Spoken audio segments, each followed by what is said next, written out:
about my account. And then, why is it that you are taking down specific account without explanation or without any justification to the subscriber?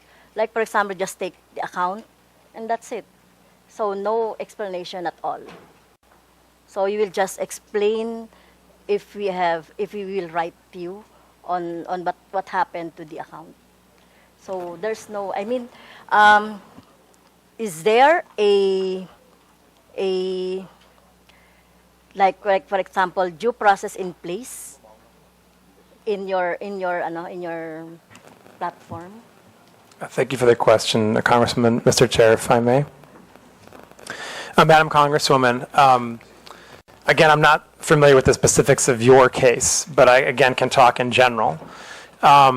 Users should receive notifications if actions have been taken against their account. That is certainly part of the due process that we have in place. And users have a right of appeal. And in fact, when we see mistakes happen and users appeal those actions, the content in question, if it was a community standards violation, may often be restored. In some cases, the account would be restored. I do just want to highlight, in the specific case of hostile takeover of accounts, or what Meta believes may be a hostile takeover of an account, that can be a more complex process for very good reason. We want to make sure that we are not providing access to the account of someone who shouldn't have it.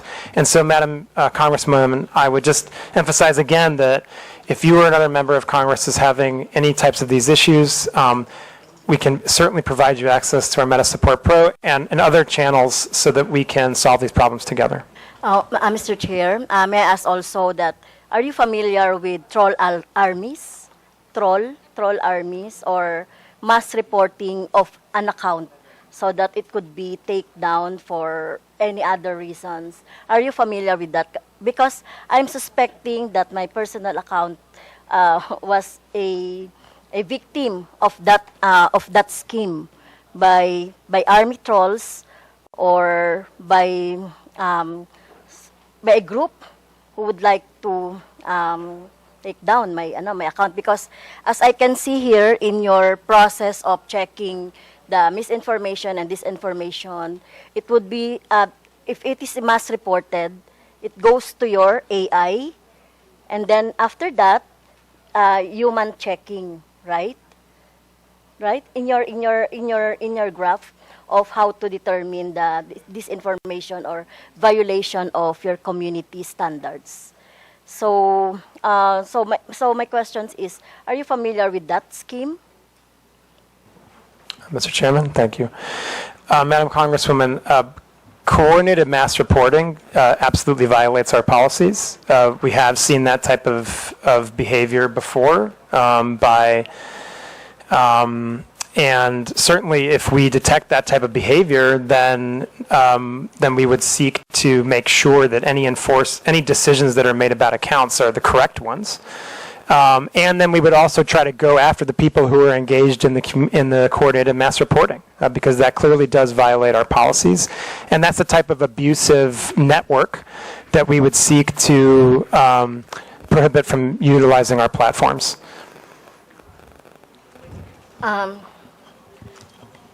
Another question, Mr. Chair, is about the inaction of the Meta on the AI-generated images abused.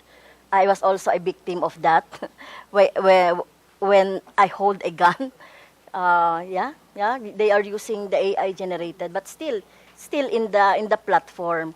But the Meta is not doing anything about that, and many progressive organizations and individuals are victims of that, Mr. Chair.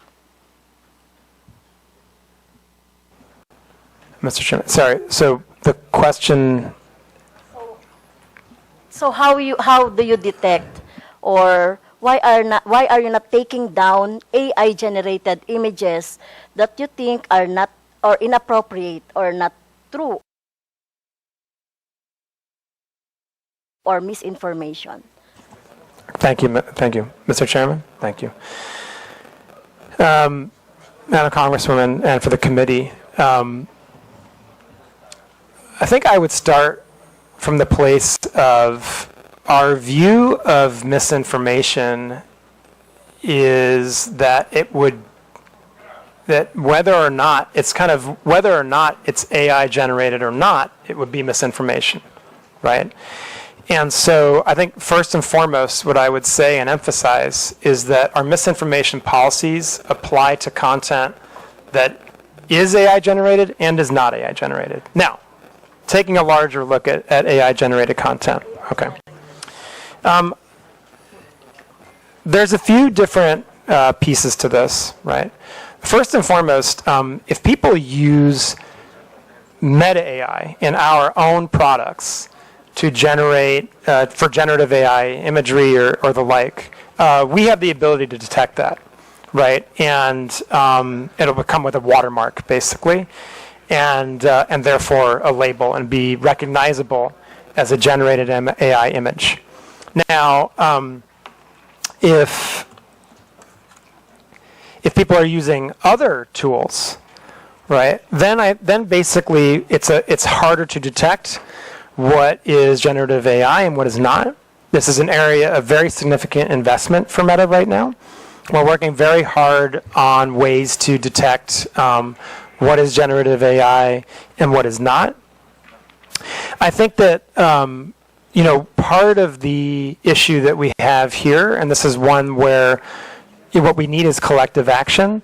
At the moment, there's no agreed upon industry standard for watermarking or for how platforms like ours should go about detecting the difference between generative AI and non-generative AI content.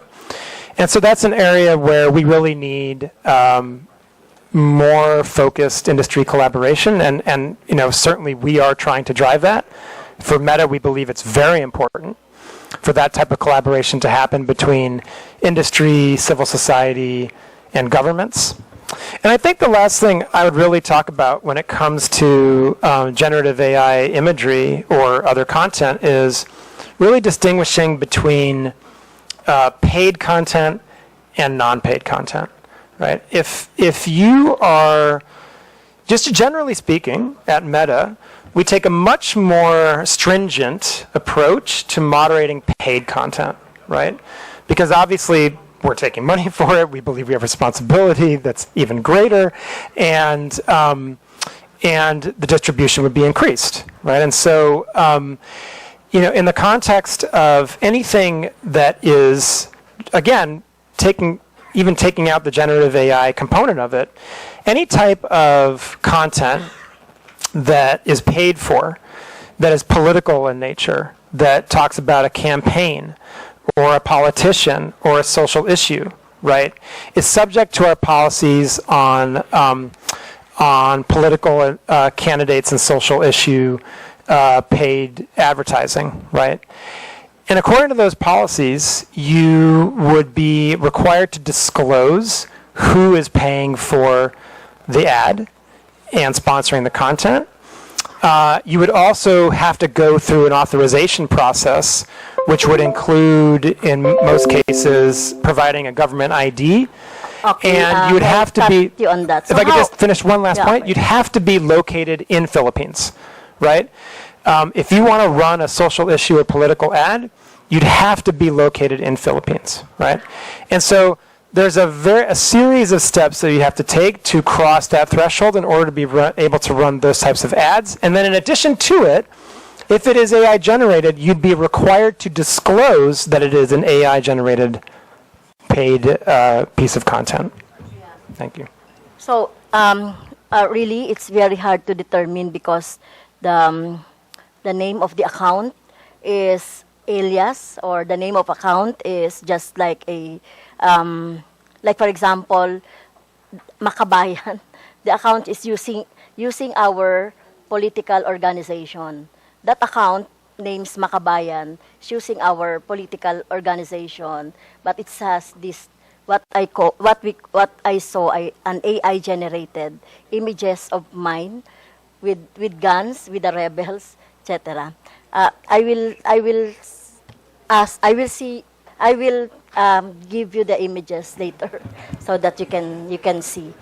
Mr. Chair, if thank you, Madam Congresswoman, and I know my colleague also wants to add on to this. Mr. Chair, with your indulgence, Madam Congresswoman, it's my understanding that you reported this content, this image, to CAMOT, Yeah. and we have removed it. Yeah.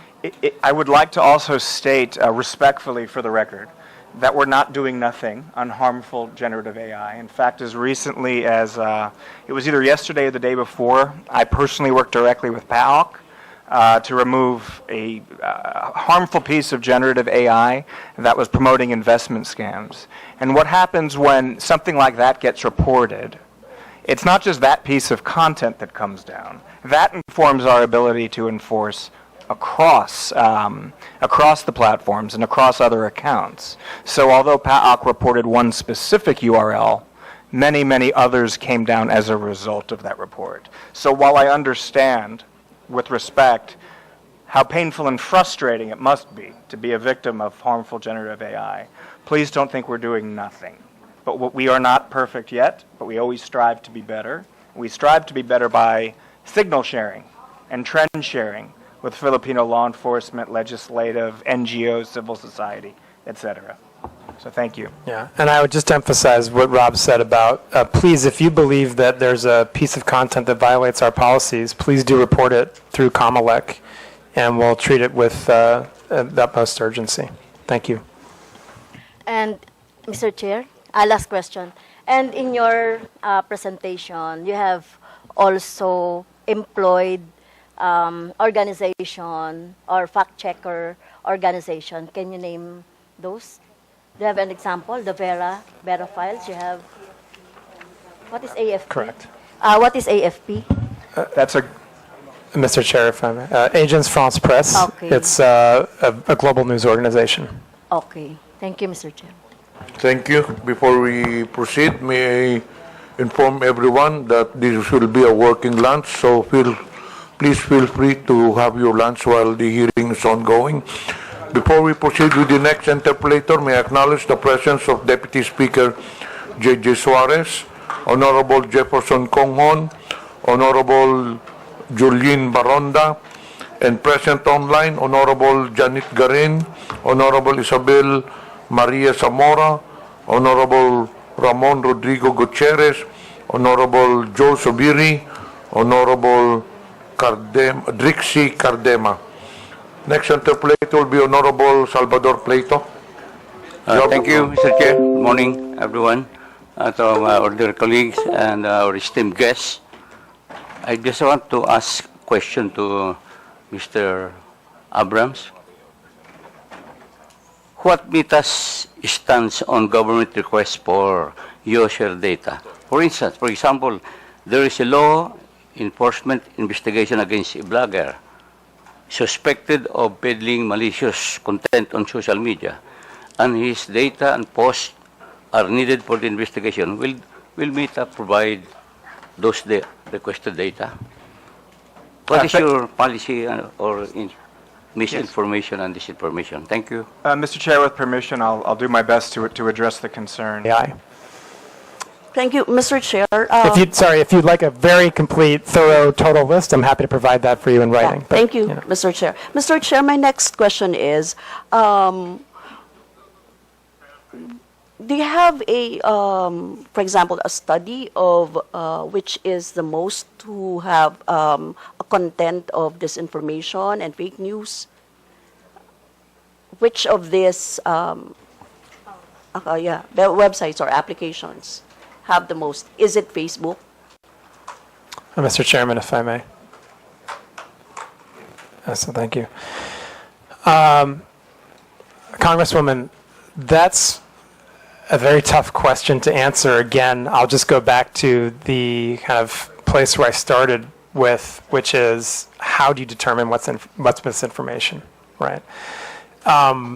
That is not an easy question to answer, but what I would say is we can qualify it as what's reported, right? Yeah. So if is you it Facebook? Can you give us? Oh. Yeah. So if you look at the fact checks that are reported, and now, but I just want to be clear, just speaking of Philippines, right? I believe, and I can check this to make sure that it's accurate after the hearing, but I believe that the most fact checks we see in Philippines are on Facebook. Thank you, Mr. Chair. Mr. Chair, my question is, how do you ensure that there are no disinformation or fake news that are being disseminated in, for example, in the Facebook platform?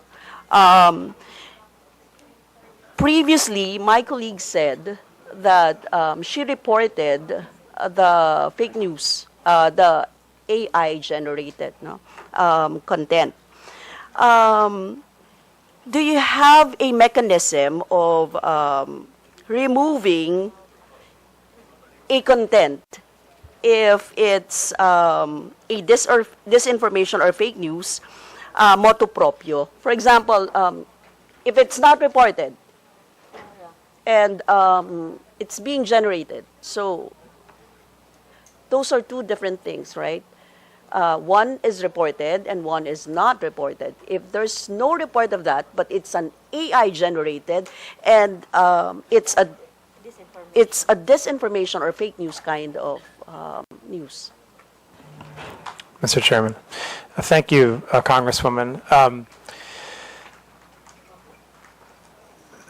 The fact checkers that we work with, the third-party fact checkers, have the ability to, and they do very often, fact check content even if we have not reported it to us. So the answer is yes. And I would say, I just reiterate, from earlier in my presentation that whether a piece of content is AI generated or not, we would still treat it the same as misinformation.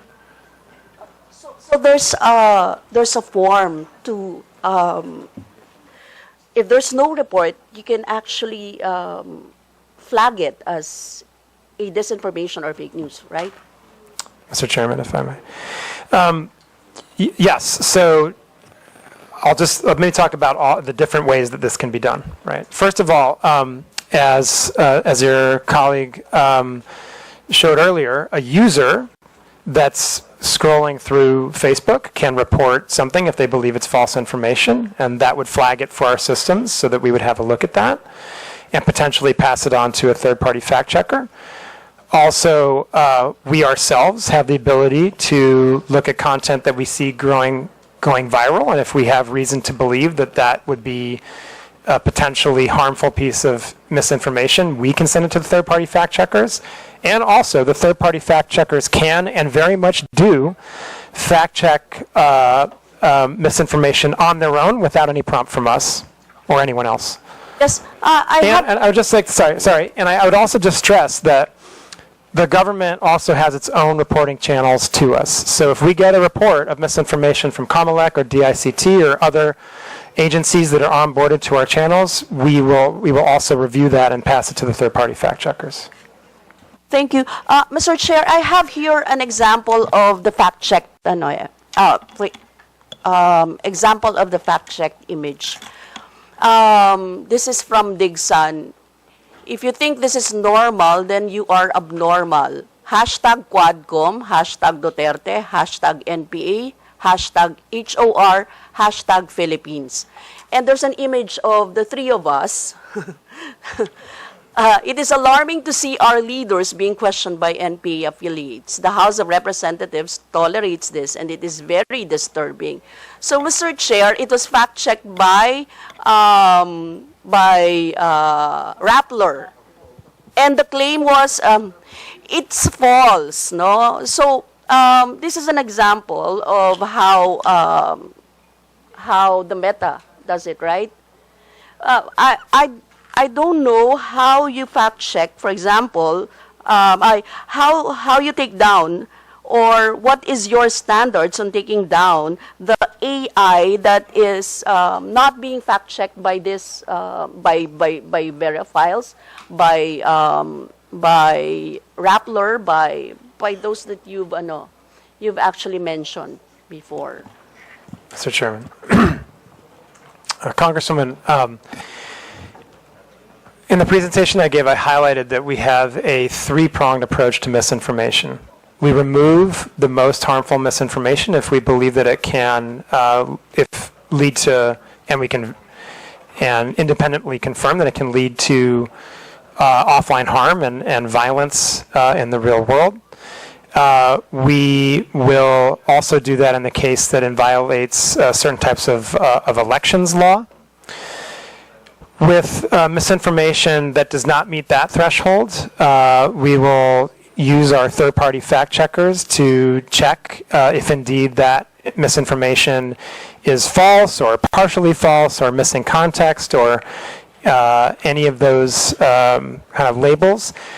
And if the third-party fact checker does confirm that it's false, then we will reduce the distribution of that content on our platforms, and we will put a label on it so that someone who sees that content understands that they are looking at content that has been determined by a third-party fact checker to be at least false or partially false, or as I said, there's a number of other labels they can apply. I showed an example earlier about what that would look like on our platforms.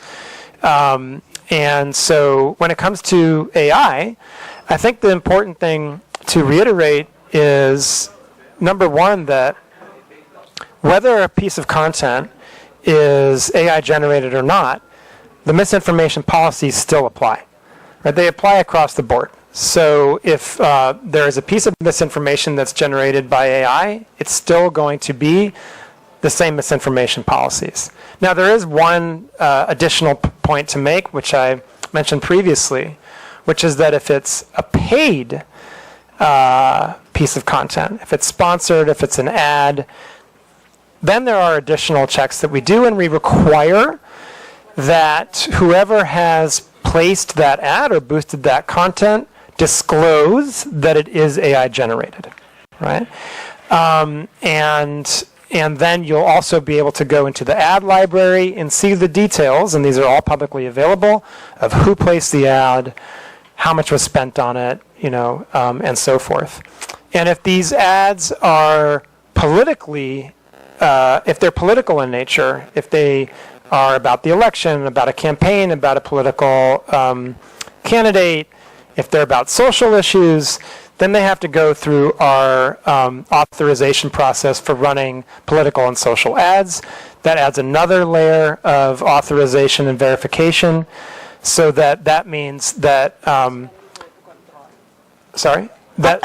my question is, how do you control this? You have the controls, you have the technology. How do you control this kind of I am asking this, Mr. Chair, because we are always the victims of red tagging, and it is a danger to our life, liberty, and property. And we all know that those are actually false contents. But it keeps on proliferating in the internet. Even right now, as we are speaking. So I'm asking the Meta, how do they do that? Is there, actually my next question is about how many disinformation have you had banned or removed, or how do you control this fake news or disinformation? How many are based on complaints? How many are initiated by your platforms, for example? Those are questions that I would like to be, answered. Mr. Chairman, first of all, Congresswoman, I think the issue of red tagging is one that we take very, very seriously, and I would express my sympathy to anyone who's been the victim of that. That's obviously a very, very, very difficult experience, and one that I would certainly not wish on anyone. I would just like to emphasize that red tagging violates our policies. We view red tagging as a form of coordinating harm on our platform, and that is prohibited. When we're made aware of it, and we confirm that it's red tagging, then we will remove that content. We've done that in many, many cases for a number of years now.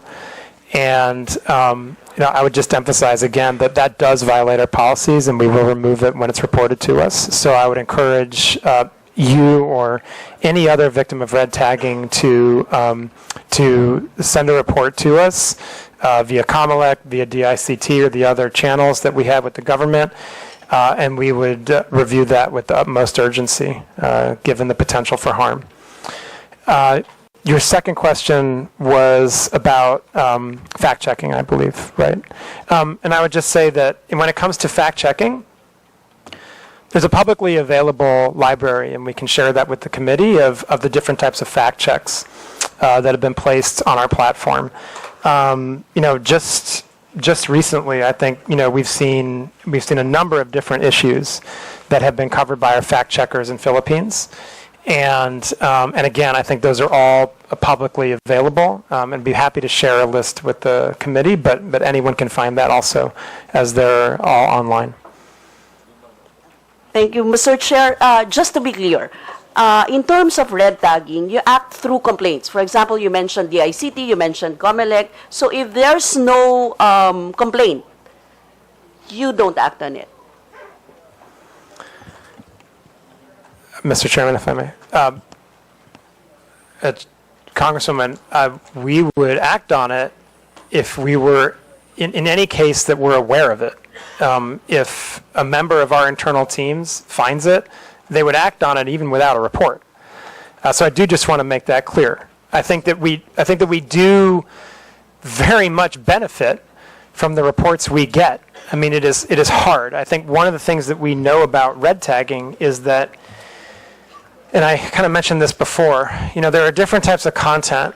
When we look at violations of our community standards, there's the type of content that very clearly violates. It's not even close. It's a clear violation of our community standards. The really obvious examples are child exploitative imagery, terrorism, graphic violence. I mean, it is much easier to moderate that kind of content. When we get down to the level of speech, and red tagging is one of these issues, it sometimes can be nuanced, right? Now, it doesn't mean we don't take it seriously. We take it very seriously, right? You have guidelines on that. We do absolutely have guidelines on that. We absolutely have guidelines on red tagging. Red tagging per se. Sorry? Red tagging.